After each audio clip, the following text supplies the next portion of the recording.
4 வருஷம் ஆச்சு. ஆனா உங்க நினைப்பில்லாத நாளே இல்ல. நான் இங்க ரொம்ப அமைதியா சந்தோஷமா இருக்கேன். நீங்களும் கவலை இல்லாம இருக்கணும். அபிலாஷ், அபிஷேக், ஒத்துமை தான் நம்ம குடும்பத்து பலம். 2 பேரும் எப்பவும் ஒன்னா இருங்க. என் செல்ல பொண்ணு சோனி, இனிய பிறந்த நாள் வாழ்த்துக்கள்மா.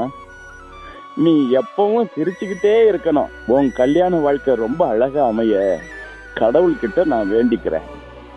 ஹாப்பி மேரிட் லைஃப் டா கண்ணா. உங்களை சுத்தி ஒரு காவலா, ஒரு நிழலா நான் எப்பவும் இருப்பேன்.